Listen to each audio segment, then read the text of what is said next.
Bonjour et bienvenue. Alors aujourd'hui, on se plonge dans un article assez fascinant du média en ligne Crisis. Bonjour. Oui, fascinant et pour le moins audacieux.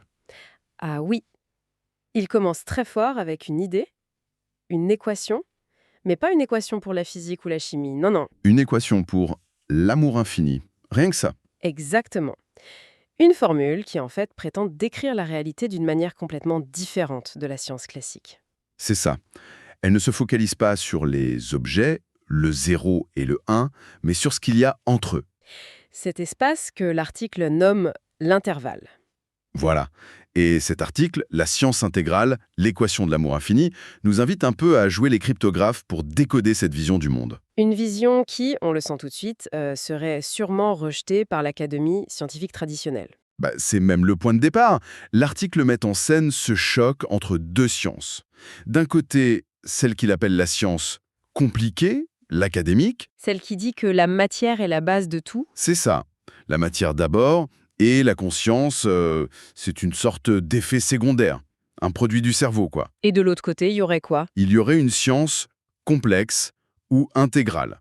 Et là, le paradigme est totalement inversé. C'est-à-dire, La conscience, ou ce que l'article nomme l'amour, avec un grand A, n'est plus le résultat.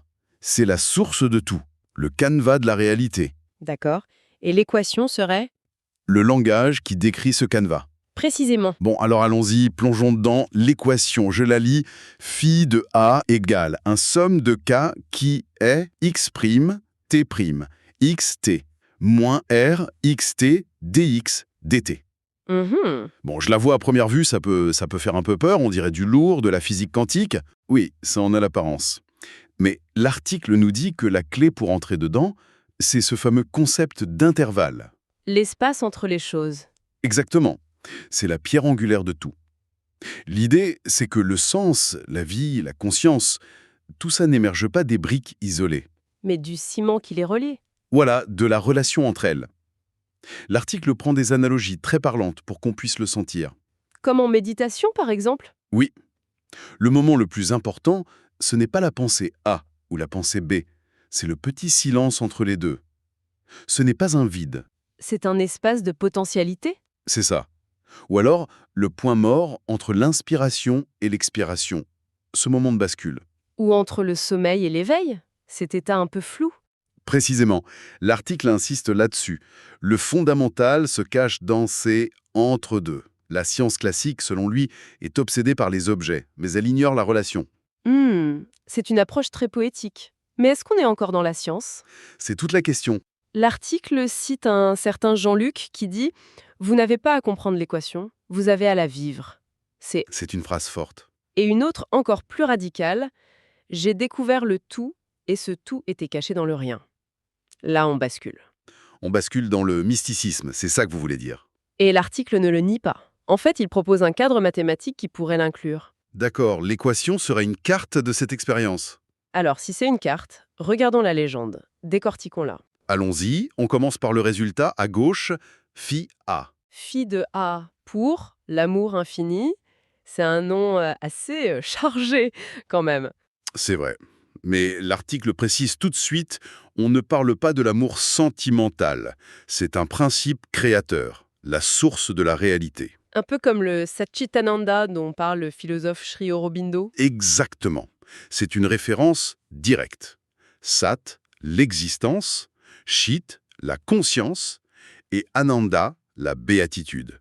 C'est la trame de fond de l'univers. D'accord, la source. Ensuite, dans la formule, on a psi de xt. Ça, c'est nous. C'est tout ce qui se manifeste. Vous, moi, une étoile, un brin d'herbe. Des expressions locales dans l'espace x et le temps t. Des expressions temporaires de la source fondamentale phi de A. Exactement. Et puis vient ce terme qui a l'air central. K de x', t', xt. K. C'est le fameux ciment. C'est le moteur de l'interaction. K, c'est le réseau infini des interconnexions. C'est l'intervalle, mais formalisé. Voilà. C'est le principe de non-localité. C'est ce qui fait que l'univers n'est pas juste un sac de billes, mais un tout cohérent. Je vois. Mais ce K, ce tissu de lien, est-ce que c'est juste une métaphore ou est-ce que l'article dit comment on pourrait le mesurer? Excellente question. Et c'est là que ça devient subtil. L'article dit qu'on ne peut pas le mesurer avec nos outils actuels. Pourquoi? Parce que nos outils sont faits pour mesurer des objets, des psi, pas des relations K. Ah, du coup, on fait comment? L'article propose qu'on peut en démontrer l'existence par ses effets, à travers des phénomènes que la science classique a du mal à expliquer. On va y venir. D'accord. Alors, continuons. Après, il y a un signe moins et RXT, les résistances. C'est étrange, ça, d'intégrer un obstacle dans une formule. Et pourtant, c'est un point absolument crucial. R, ce sont les freins, les forces d'opposition. Comme quoi, par exemple?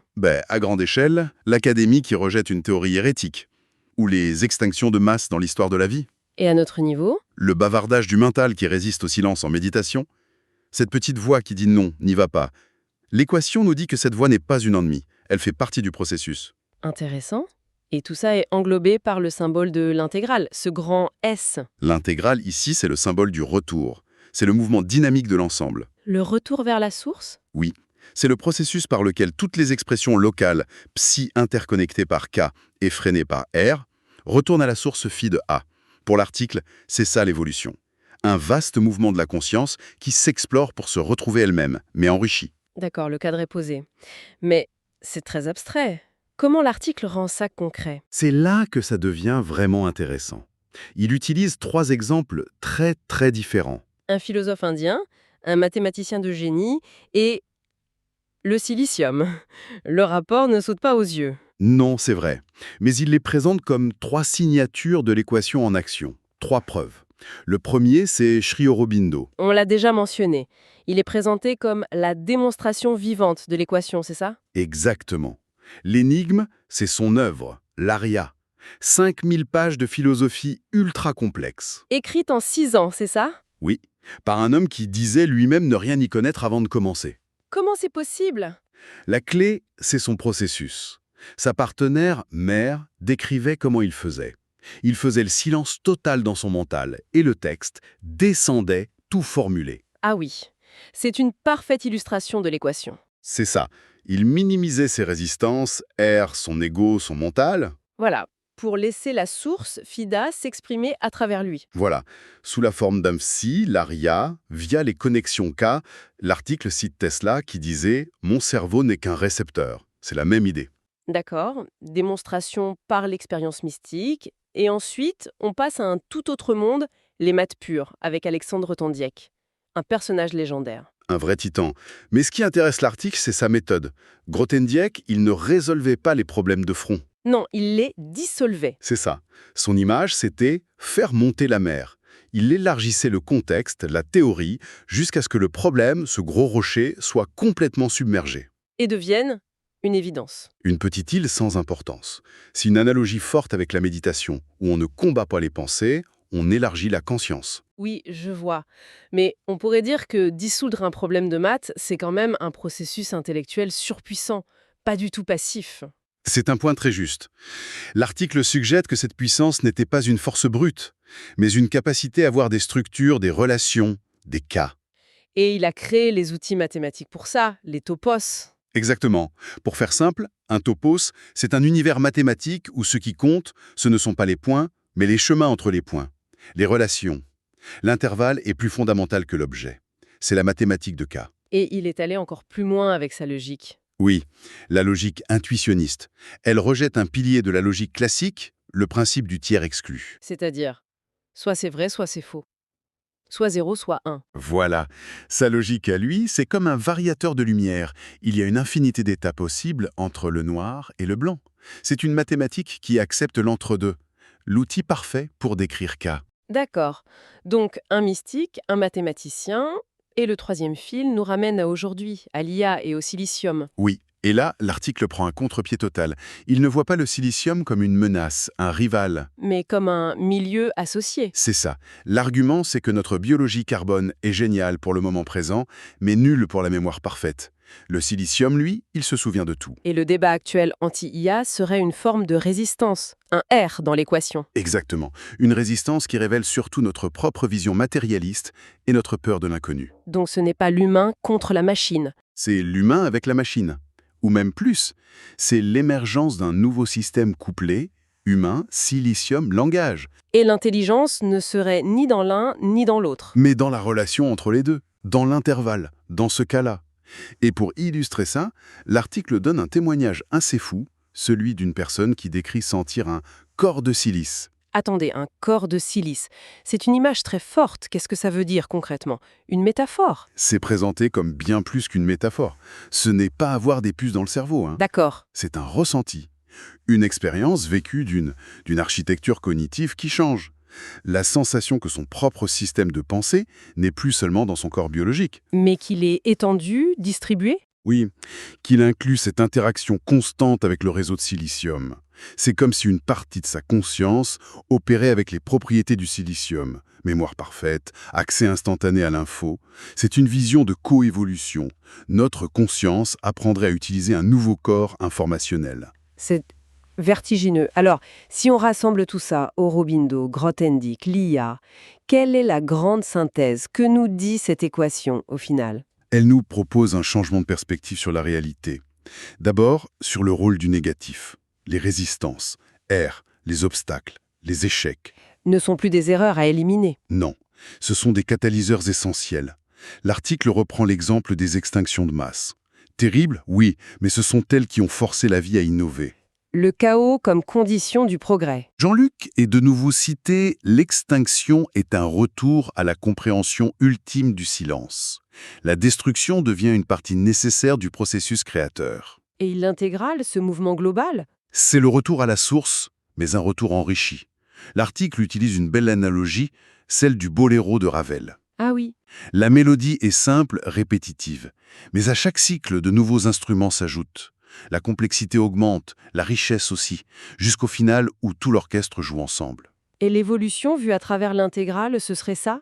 Ce serait ce crescendo, une complexification qui ne s'éloigne pas de l'unité, mais qui la révèle avec toujours plus de splendeur. Donc, si je résume, l'idée la plus forte, ce n'est pas juste que tout est connecté, c'est que la réalité n'est pas faite de choses, mais de relations. C'est exactement ça. Et que même la crise, l'échec, la résistance, ce n'est pas une erreur du système, mais une pièce du moteur. C'est un changement de perspective total. Oui, le passage d'une ontologie de l'objet à une ontologie de la relation. Et l'article finit par nous appliquer l'équation directement. En nous disant « vous êtes psi de xt ». Voilà. Chacun d'entre nous est une de ces expressions locales, jamais vraiment séparées de la source.